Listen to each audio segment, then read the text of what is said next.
panel que nos convoca está relacionado con el tema de comunicación y políticas públicas. Empezaremos con Laura Herrera. Bienvenidos.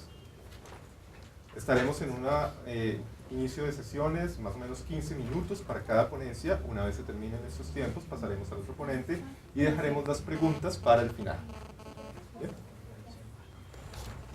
Bueno, buenas tardes. Mi nombre es Laura Janet Guerrero Balbuena. Yo soy estudiante de noveno semestre de la carrera de Comunicación de la Pontificia Universidad Javeriana Cali. El día de hoy les presento la ponencia titulada La comunicación en la gestión pública local, un aporte a la construcción de lo público y a la generación de confianza en el Estado a partir del fortalecimiento de los procesos comunicativos en las alcaldías del Valle del Cauca, Colombia. Para comenzar, es importante que tengamos presente que el Estado colombiano se define desde el artículo 1 de la Constitución Nacional como un Estado social y democrático de derecho.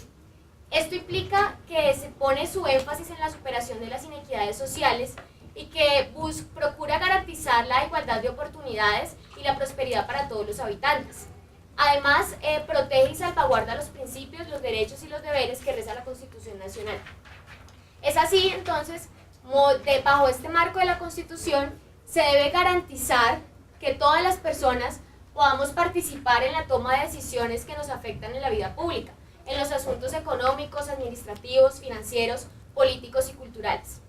Esta construcción participativa de lo público se genera a partir de la consolidación de espacios de comunicación en donde todos los actores sociales puedan convivir, puedan debatir y puedan controvertir esos asuntos de incumbencia general que nos tocan a todos.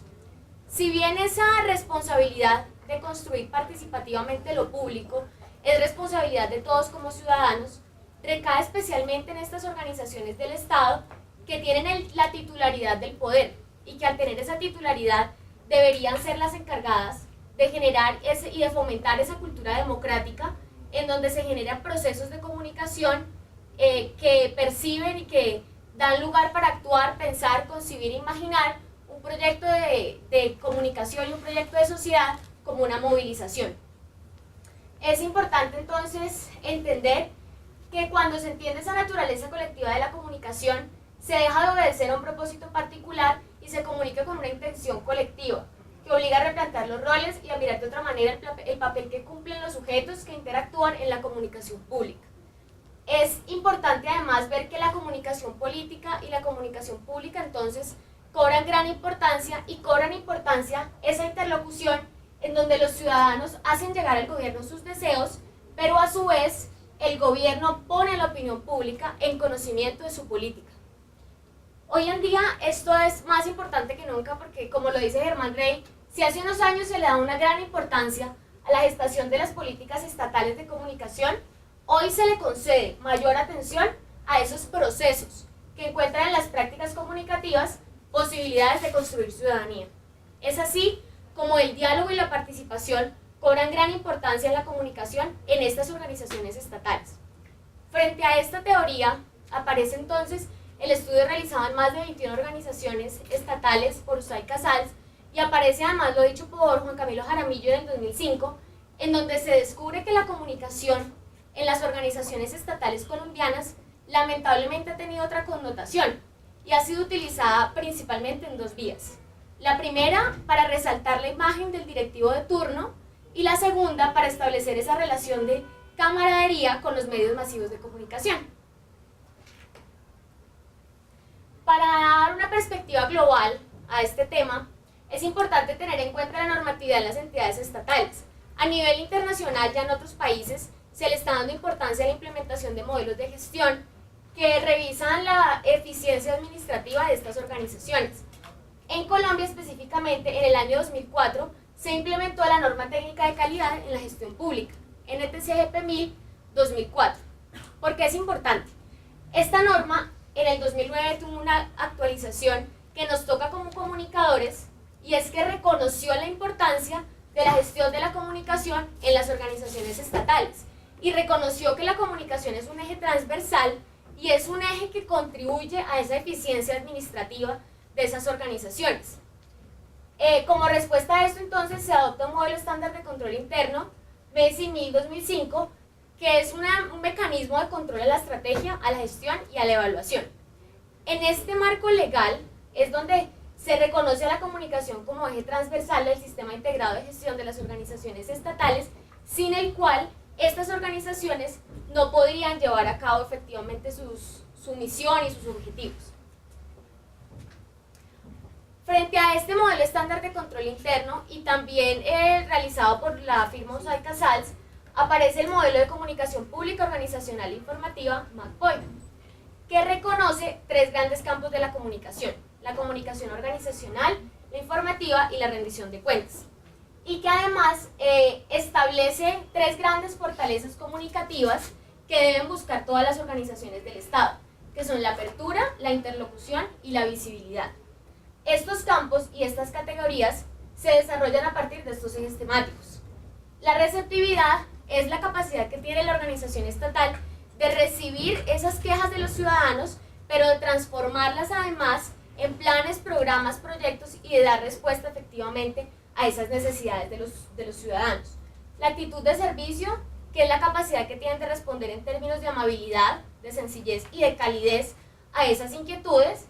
La visión compartida, que es la capacidad de alinearse estratégicamente y de trabajar un poco en equipo, que es a lo que hace referencia también el trabajo colaborativo. Estas cuatro hacen alusión a la comunicación organizacional. Las dos siguientes hacen referencia a la comunicación informativa. El principio organizacional de la sistematización es esa capacidad que tienen de recuperar, procesar esa información para poder dar respuesta más fácilmente. Y la socialización de la información es la difusión que se hace de esa información sistematizada.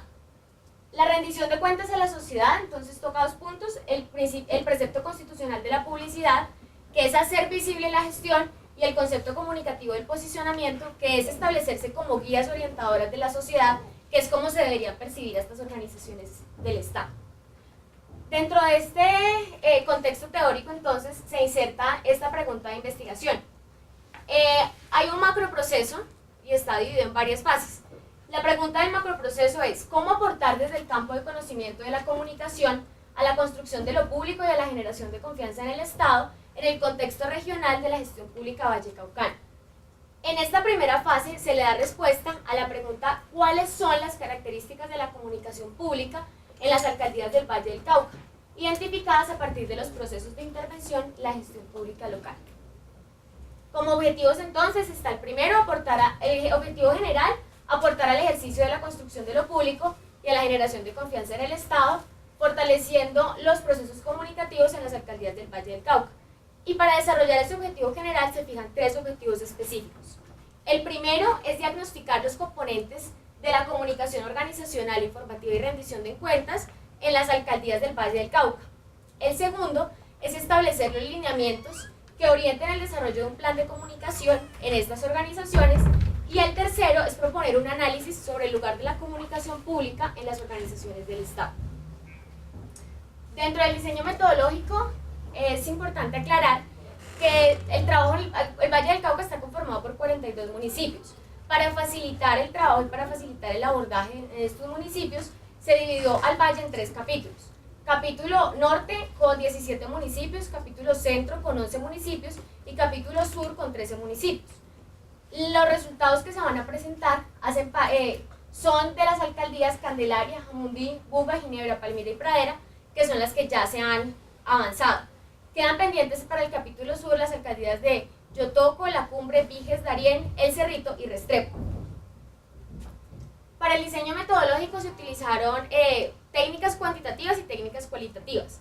Como técnica cuantitativa se diseñó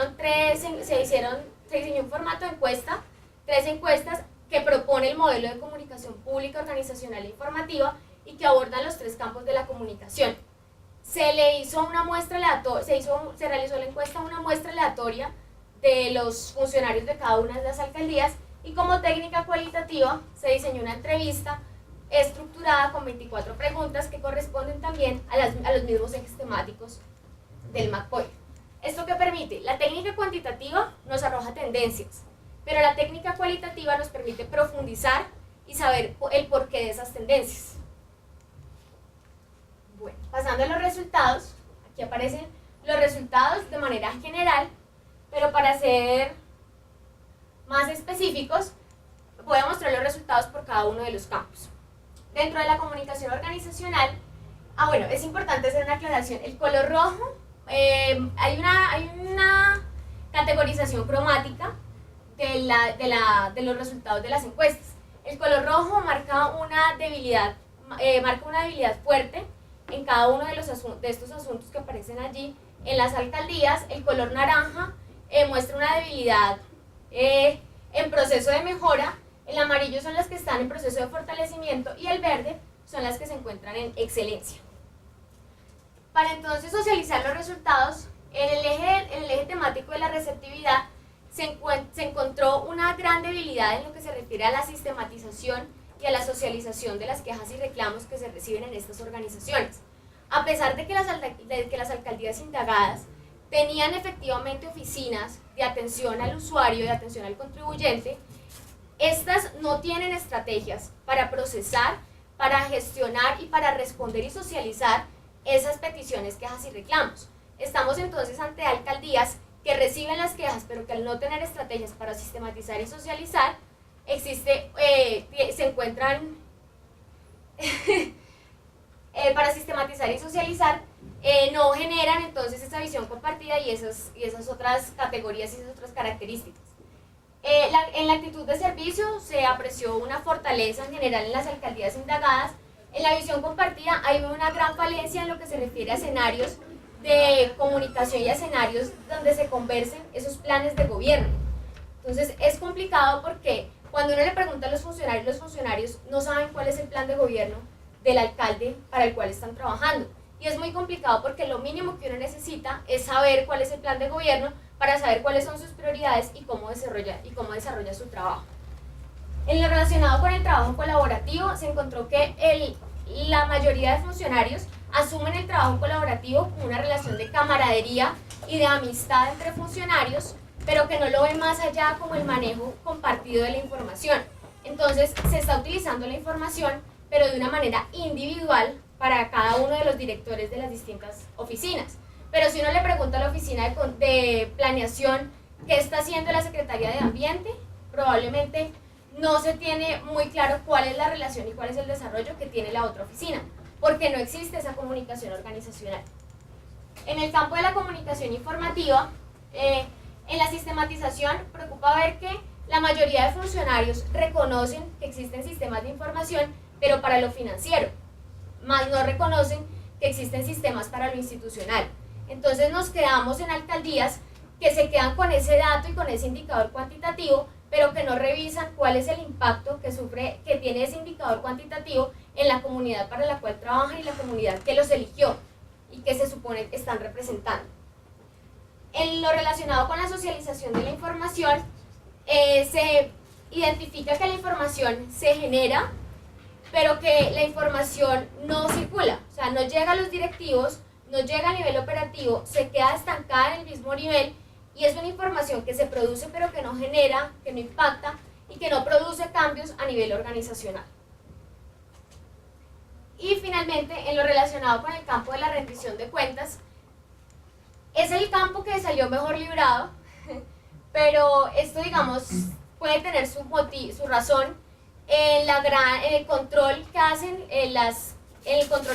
a este tipo de ejercicios, el ejercicio de rendición de cuentas. Este ejercicio es uno de los que más revisan y de los que más le hacen seguimiento las entidades de control.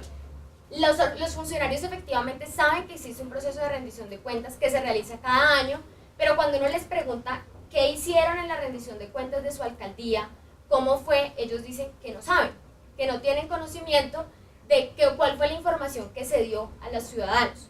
Entonces, nuevamente estamos ante funcionarios que, uno, desconocen el plan de gobierno y dos, no tienen clara la información que se le está dando a los ciudadanos. Y que además señalan algo muy importante, los que han asistido, porque si hay personas que hacen parte de estos procesos, dicen que cuando van, ellos sienten que la información que dan no es clara, que ellos van y sienten que la gente va, se sienta, escucha, por hacer acto de presencia, pero que sale en las mismas. Entonces, estamos ante procesos de rendición de cuentas que que no se están preocupando en serio por socializar esa información y por establecer ese proceso dialógico y por identificar esa naturaleza colectiva de la comunicación de la que hablábamos en un comienzo, sino que simplemente estamos asistiendo a estas salas para hacer el check-in de que hicimos la rendición de cuentas y quedar bien ante estos entes de control.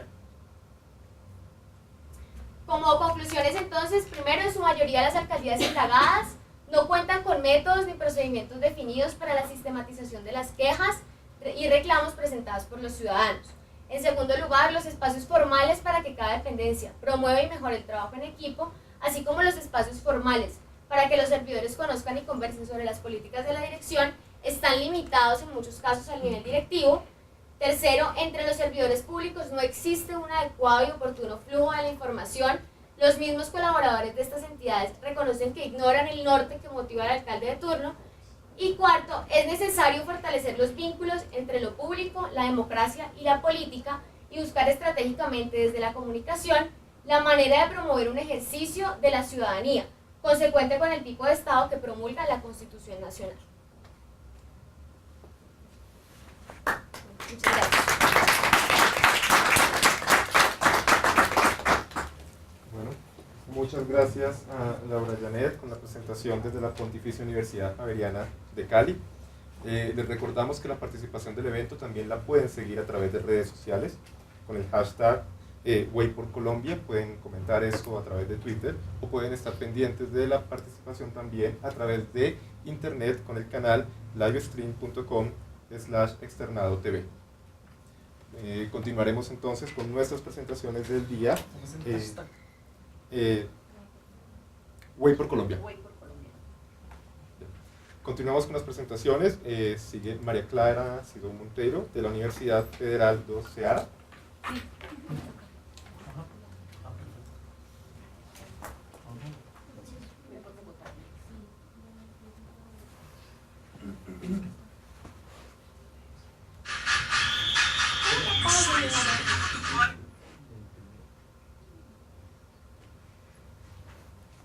Me llamo María Clara, soy de Fortaleza, Ceará, Brasil, y soy del programa de posgrado en comunicación de la Universidad Federal do Ceará.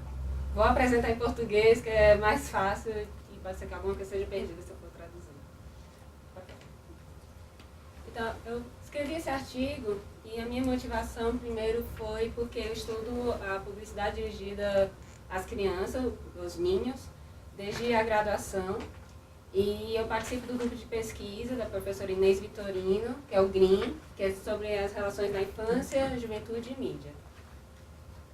Bom, esse artigo, como vocês podem perceber, ele trata da questão da autorregulamentação publicitária. E ele coloca isso em xeque, qual é a legitimidade da autorregulamentação.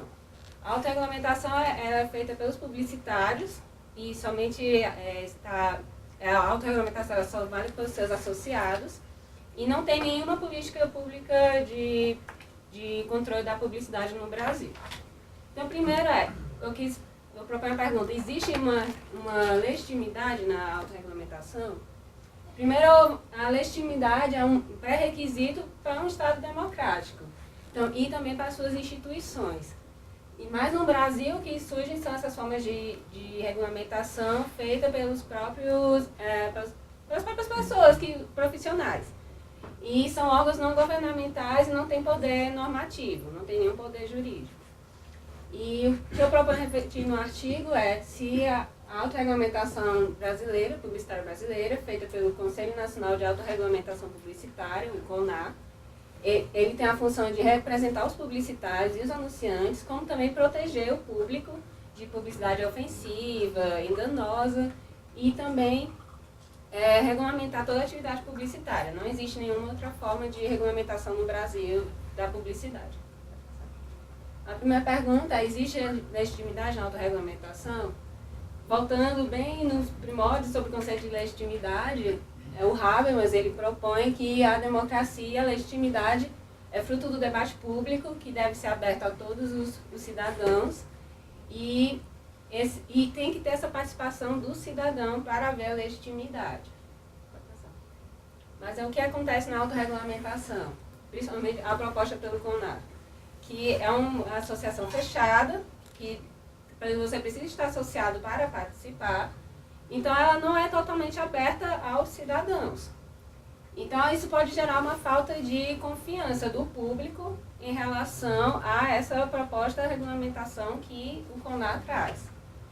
Então, eu pergunto, existe legitimidade na autorregulamentação que se diz aberta à participação pública, mas não atinge todas as instituições, todas as agências, todos os sistemas de radiodifusão e, principalmente, em relação à publicidade que está tão presente no nosso dia a dia, no nosso cotidiano e nos fala e nos estimula sempre a consumir. No Brasil, não existem políticas públicas, a gente não sabe por quê, mas dois possíveis fatores. O mercado altamente lucrativo, que é gerado pela publicidade, e os interesses dos anunciantes em manter somente a autorregulamentação, porque para eles é mais cômodo. É mais fácil você se autogerir do que ter um governo, um Estado dizendo o que você deve fazer. Para os publicitários e os anunciantes não seria vontade de ter esse controle do governo. Eles ainda usam o discurso da liberdade de expressão, que é o discurso que todo mundo tem direito à liberdade de expressão, e eles confundem esse discurso com a liberdade de expressão comercial. Eles falam que se a publicidade deve ser livre, de acordo com esse princípio. Mas, na verdade, como é que ela vai ser livre se ela está o tempo todo estimulando adultos, crianças a consumir? Ela fala a um público muito maior. Então, tem essa proposta de autorregulamentação é um modelo americano, e no Brasil é implantado na época da ditadura militar, e isso está até hoje como o único órgão que regulamenta a publicidade. Os publicitários e os empresários defendem a suficiência da autorregulamentação. O CONAR ele nasceu na década de 70, que foi a época da ditadura militar no Brasil. E essa publicidade que a gente tanto vê, está tão inserida no nosso cotidiano, no caso está inserida na nossa esfera privada, é um problema público, também está na esfera pública, porque ela está estimulando o consumo sempre, ela tem uma própria linguagem, ela tem suas técnicas, então ela está falando com um público muito grande. Então ela tem que ter uma regulamentação própria do Estado, ela tem que ter políticas para poder definir como ela deve ser feita. E para isso, organizações, a esfera pública está tentando se movimentar para ter essa criação dessas políticas públicas. A internet é uma das grandes ferramentas de comunicação. Você pode dar voz ao público para falar o que deve ser feito e dar a sua opinião. E tem várias ferramentas na internet que possibilitam o debate para as políticas da publicidade, propor essas políticas de publicidade. Neste artigo, como eu faço um estudo de caso da relação entre a autorregulamentação publicitária e a publicidade dirigida para o público infantil, eu vou apresentar movimentos sociais que tentam chegar às leis e tal, para poder criar essas políticas públicas de publicidade. O Instituto Alana é uma organização sem fins lucrativos que defende os direitos da criança e do adolescente e é a instituição que foi usada neste artigo. Tem a Agência de Notícias dos Direitos da Infância, a ANDI, que também é sem fins lucrativos, tentando promover os direitos da infância. E teve agora o movimento Infância Livre do Consumismo, que foi um coletivo criado por pais e por voluntários no Facebook, para levantar discussões e opiniões sobre a publicidade dirigida para o público infantil. E recentemente eles foram convocados para a Assembleia Legislativa, porque no Brasil tem um projeto de lei que está há muito tempo no Congresso para ser aprovado, que é para terminar de vez com a publicidade dirigida para a criança, e eles foram chamados para a Assembleia Legislativa, onde estava tendo a discussão sobre esse projeto. E esses coletivos, esses são alguns principais, eles possuem sites, livros, eles fazem protestos, então eles tentam realmente trazer o debate da publicidade dirigida para a criança para as grandes mídias. Porque a gente não vê muito no Brasil essa discussão. E eles tentam trazer de todas as formas essa discussão para as grandes mídias. E eles são liderados por pessoas normais, por atores da sociedade civil, tem jornalistas, psicólogos, que tentam chamar a atenção da necessidade dessa regulamentação. E a importância dessas associações é dar voz ao indivíduo, porque a gente tem as grandes corporações de comunicação que elas têm suas pautas e não abrem espaço para um assunto que, tipo, o mercado publicitário rende bilhões de reais por ano. Então é complicado você tentar, sozinho, debater algo que é polêmico. E a escolha da internet por esses coletivos foi porque é um meio barato e dá espaço para essas discussões, e tem como postar vídeos dos protestos, tem como divulgar no Brasil todo toda essa discussão. Então, eu vou entrar agora no estudo de caso, que foi o CONAR e a autorregulamentação publicitária. O CONAR ele foi aprovado em 1980, depois da aprovação do Código Brasileiro de Autorregulamentação Publicitária. Agora estão tentando fazer um órgão de autorregulamentação para jornalistas também, mas ainda está no processo. Esse conselho, ele é um órgão da sociedade civil, ele não tem poder normativo jurídico, ele é uma organização não governamental.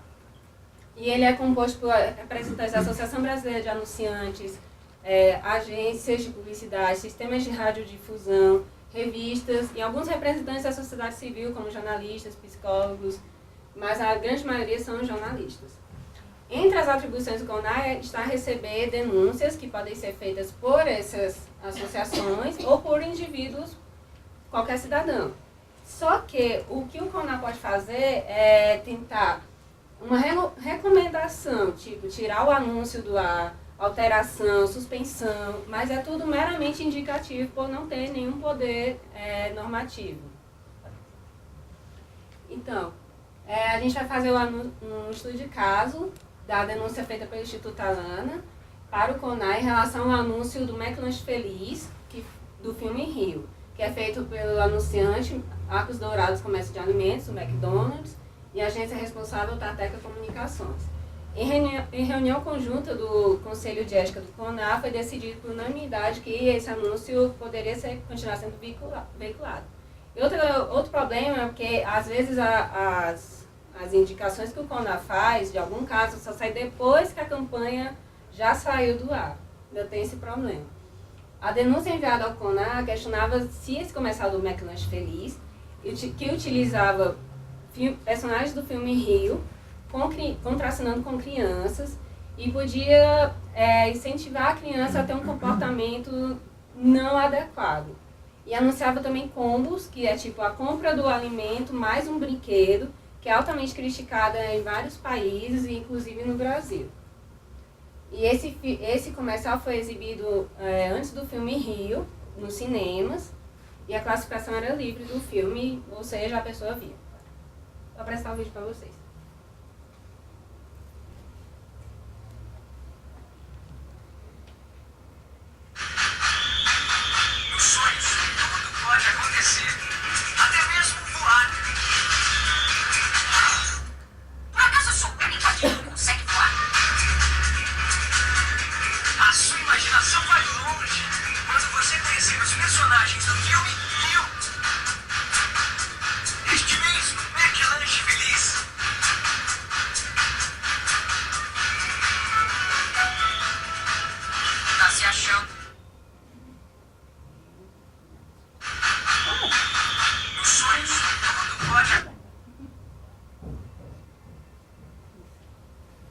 Então, esse comercial foi dirigido para todas as crianças, porque o filme era de classificação livre, e feria, segundo o Instituto Alana, o artigo 37 do próprio Código de Autorregulamentação Publicitária, que diz: respeitar especialmente a ingenuidade, a credulidade, a inexperiência e o sentimento de lealdade dos menores.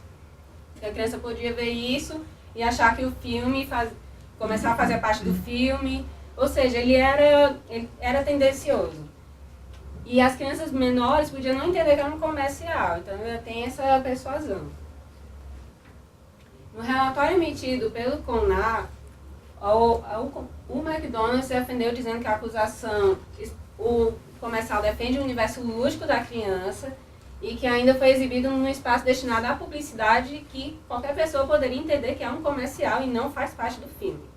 Já a agência diz que a acusação trata mais de uma manifestação de uma ideologia extremista do que de uma denúncia séria sobre a violação das regras da atividade publicitária.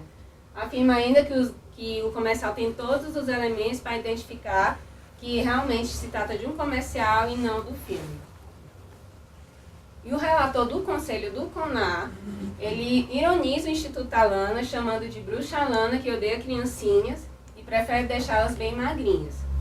Aqui as palavras do relator, mas vocês podem ver no meu artigo, porque o tempo está curto.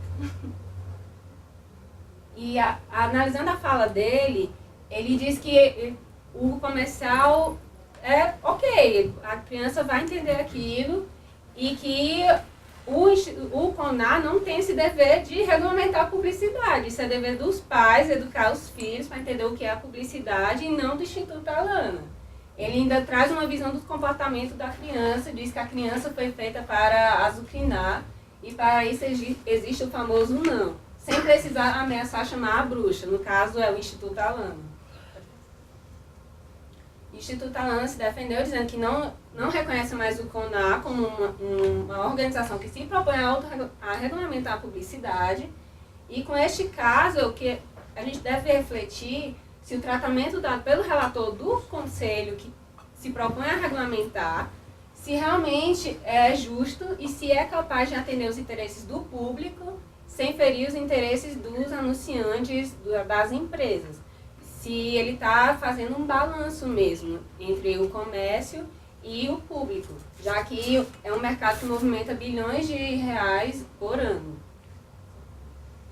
Para concluir, apresentamos vários argumentos que o CONAR ele tem como principal escopo zelar pela ética e pela liberdade de expressão na publicidade. Só que, como a gente viu, e vocês podem ver mais no artigo, dentre os argumentos que nós propomos dizer que o CONAR não está realmente respeitando essa regulamentação, estão o CONAR por ter essa natureza interessada, já que são associados, são agências de publicidade que fazem parte dele e ele só atinge a esse público. Ele não pode assumir a responsabilidade de regular a atividade publicitária, tendo em vista somente o interesse público. O Conselho tem um campo de atuação limitado, porque ele só se dirige aos seus associados e não para as outras agências, para os outros sistemas de radiodifusão. Quem não estiver associado ao CONAR, ele não regulamenta. E a falta de poder normativo jurídico do CONAR dificulta essa legitimidade. No Brasil, ainda não existem políticas públicas de regulamentação no campo da publicidade. Países como a Alemanha, Canadá, Suécia já possuem legislações específicas que regulamentam e até mesmo proíbem a publicidade dirigida para o público infantil. E, enquanto isso, a sociedade civil brasileira tenta se movimentar através das organizações, das instituições, para poder defender os direitos, no caso da criança, que não entende a persuasão da publicidade. E um dever que proponho para todos nós é pensar e exigir canais de participação nas instituições do Estado e que sejam escutados os argumentos dos cidadãos, porque muitas vezes o Estado não escuta o cidadão, e para poder ter uma deliberação e uma criação de políticas públicas que regulamentem a publicidade, principalmente a publicidade dirigida para crianças. Temos as referências. Muitas graças.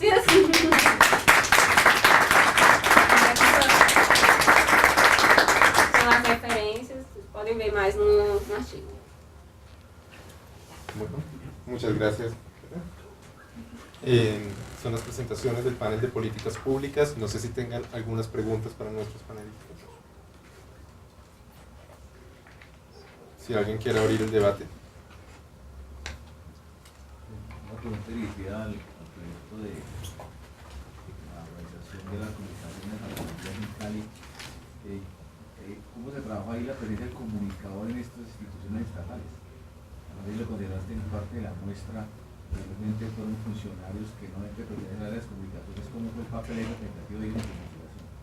Mira, en realidad el enlace con las diferentes alcaldías se realizó a partir de las oficinas de control interno, porque son las oficinas, digamos, donde se está implementando este sistema integrado de gestión, que es el respaldo de la comunicación, respaldo legal que tiene la comunicación en estas organizaciones.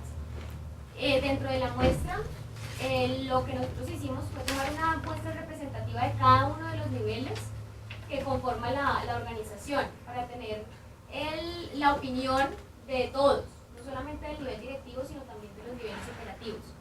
El comunicador más bien participó, fue parte de la muestra, pero no participó de manera directa, digamos, en la realización del estudio, porque en realidad no hay oficinas de comunicación consolidadas. Lo que se presenta en la mayoría de estas alcaldías son oficinas de prensa y de protocolo, entonces dedicadas precisamente a informar y a dar a conocer lo que sucede con la entidad, y como lo decía también un poco en el marco teórico, a resaltar esa imagen del dirigente de turno y a crear ese enlace con los medios de comunicación, pero no hay una gestión real de la comunicación a nivel interno y de procesos de comunicación en estas alcaldías. Sí, lo que pasa es que el tema como para generar la discusión, el tema de la comunicación en el sector público, ¿sí? Se estaba concibiendo como una especie de atención a la prensa, ¿sí? Más como una gestión al interior de las organizaciones. Incluso en el Valle del Cauca pasa algo similar a lo que nos pasa a nosotros en el departamento de Antioquia y en la Universidad de Medellín. Puntualmente ahí tienes una cita de los profesores que trabajan en el tema de comunicación pública.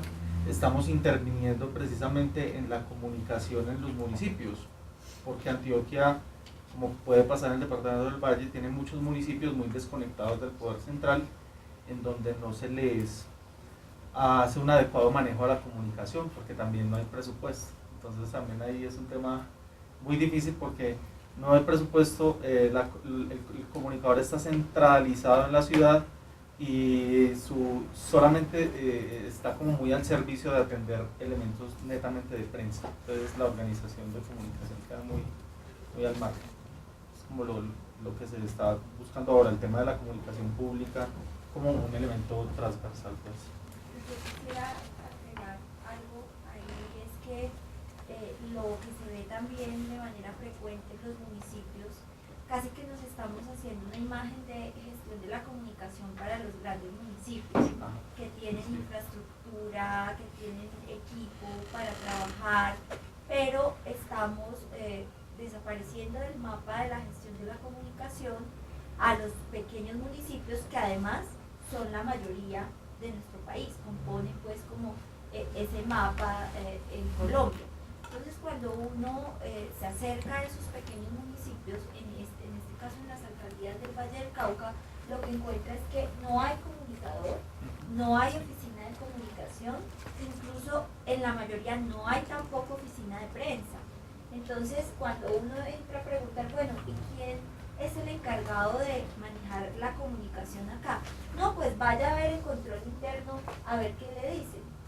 Y son como tirándose una pelota, y por allá resulta uno que dice, sí, yo soy el encargado de emitir los comunicados de prensa, porque se está simplificando la gestión de la comunicación a quién es el que emite los comunicados de prensa, quién es el que trata de poner en los medios de comunicación noticias sobre nuestra alcaldía y ya, ¿sí? Entonces, por eso no ha sido posible dentro de la investigación trabajar directamente con comunicadores o con oficinas de comunicación, porque a lo sumo existe en la alcaldía de Cali, sí, y en algunas otras contadas. Sí, incluso, qué pena. Ya tenemos otra... Sí, algo muy concreto para completar esa parte, es que yo no sé si eso será bueno o malo, pero el estudiante, entonces, como está trabajando una línea de énfasis que llama comunicación pública y política, entonces están desarrollando esos proyectos de aplicación en los municipios, y las alcaldías destinan un pequeño presupuesto para apoyar esos trabajos de los estudiantes. No sé si eso es bueno o malo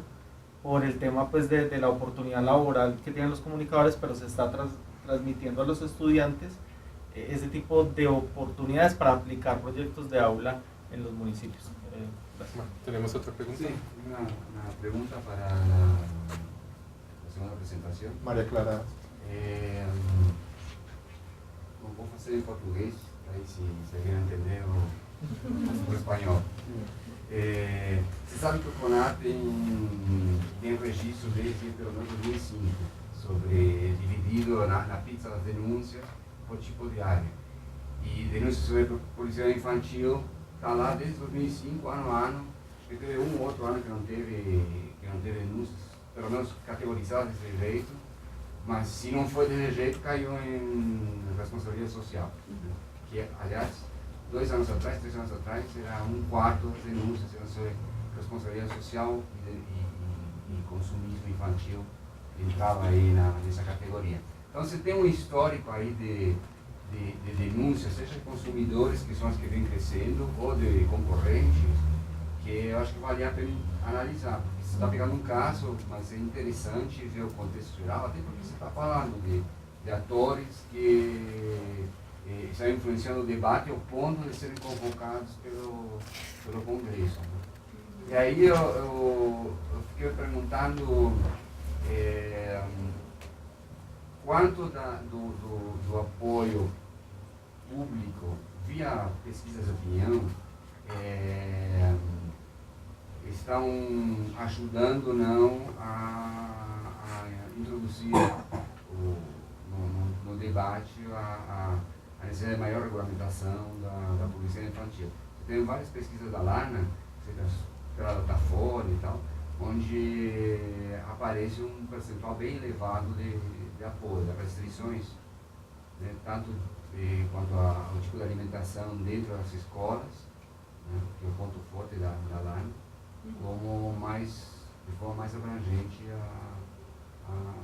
a ideia de regulamentar em função das características psicológicas da criança e tal. Né.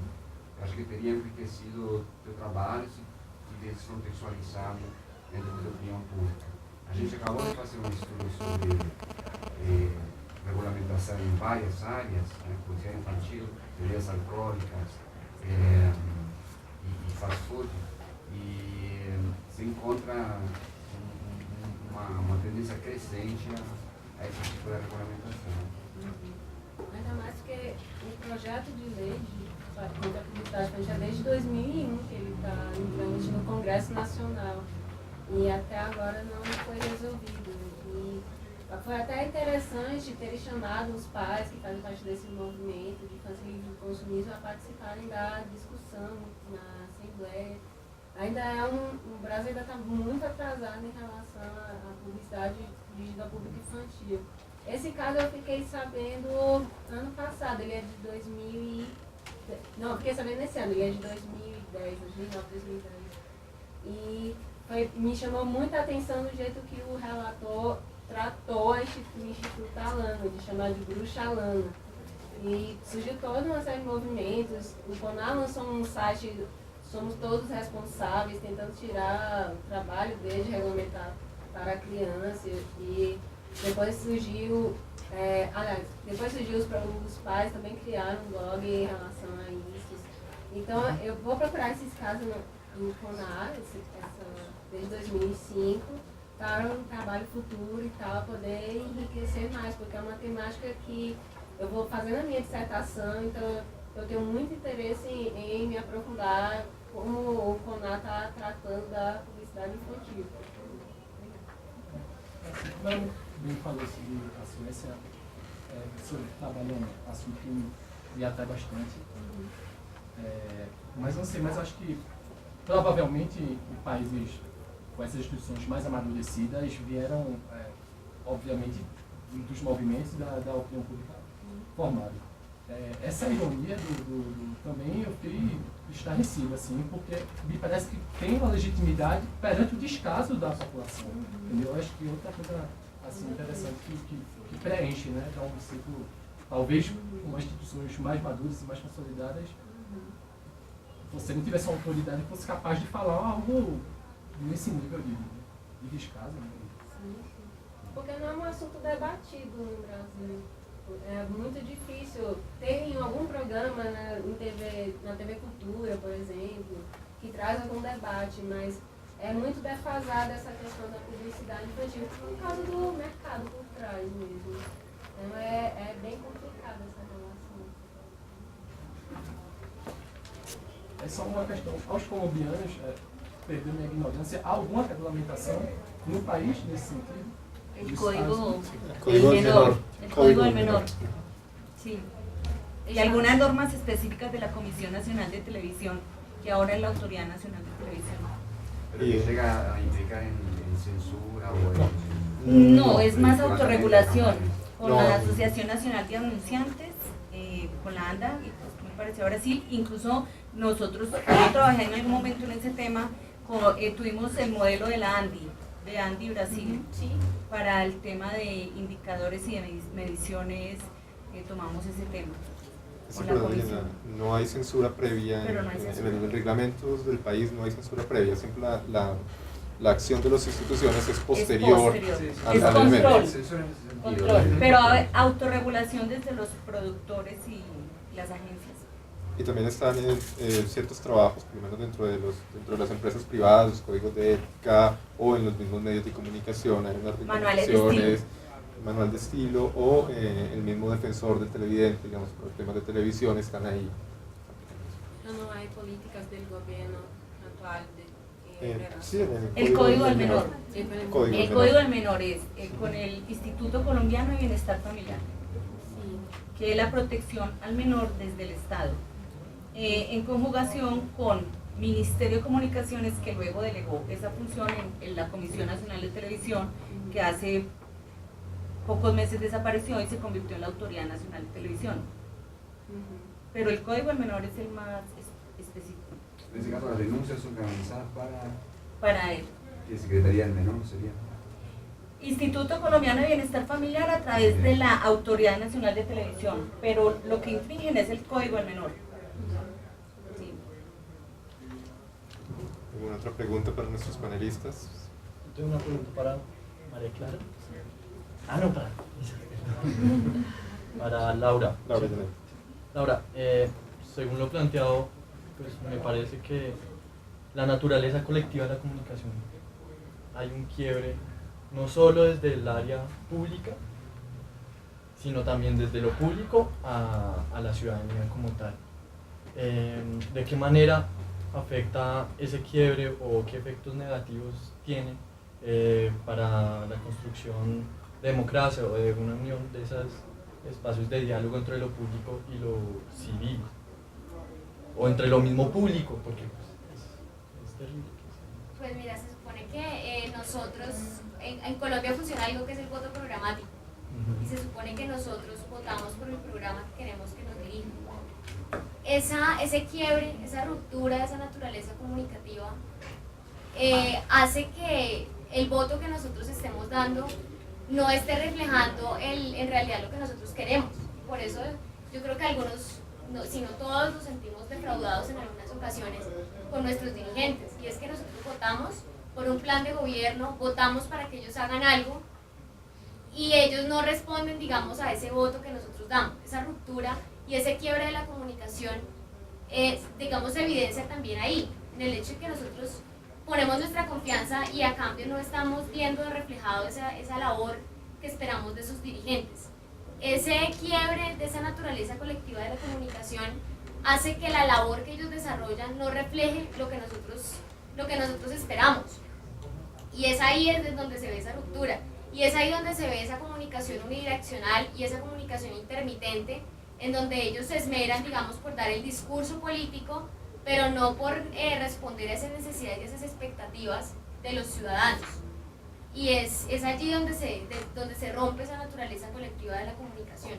Y desde el mismo gobierno, ¿qué efectos o que haya ese bloqueo, esa ruptura de la comunicación desde el mismo gobierno, que haya funcionarios que no sepan cuál es el plan programático de su jefe? De su jefe, ¿Sí? sí. No, justo allí, y es muy triste saber que se va a mirar una exposición de un informe de gestión, los informes que ellos presentan, y presentan el informe y uno, pues, listo, conoció el informe, y después quiere hablar del informe con cualquier funcionario y ellos no saben el tema, no conocen, o sea, parece que estuviera trabajando en una isla, la información se pierde. La información se pierde, O sea, porque en en un realidad municipio no hay información. lo que cobra, en realidad ellos responden en términos de cifras. Cuando tú les preguntas algo, ellos responden en términos de cifras y lo que tienen son indicadores cuantitativos. Pero si tú preguntas qué significa ese indicador, qué significa que hayan asistido 300 personas, qué significa que hayan hecho 30 proyectos de inversión, no saben cuáles son los proyectos. Y eso en eso incide, en que ellos no pueden desarrollar su actividad a cabalidad. No tienen información de cuál es el impacto real de la gestión que están realizando en la ciudadanía.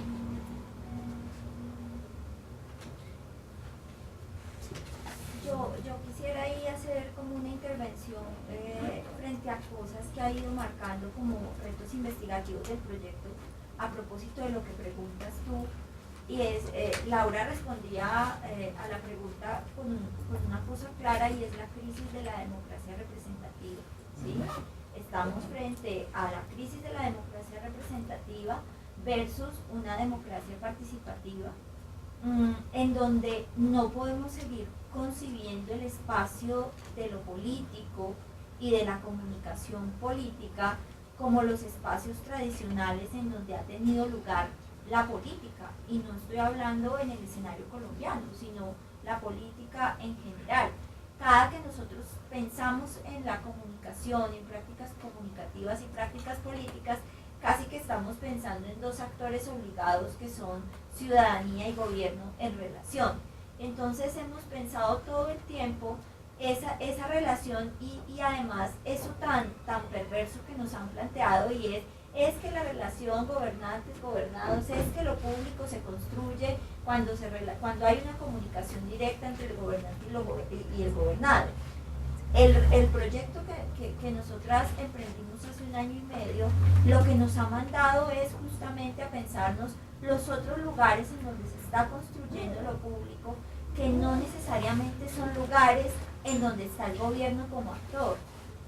Lo público se construye en escenarios muy anónimos, en escenarios muy invisibles, en donde el ciudadano del común está debatiendo y está conversando con otros ciudadanos acerca de lo que es de interés general, y esos espacios no necesariamente tienen que pasar por la institucionalidad. Estoy hablando que en los municipios, estoy hablando de cómo se construye lo público en la localidad. Es en el billar, es en la tienda de la esquina, es en la casa de doña no sé quién, es entre quienes. Son maneras de construir lo público que están lejanas a las maneras como se construye lo público en las grandes ciudades.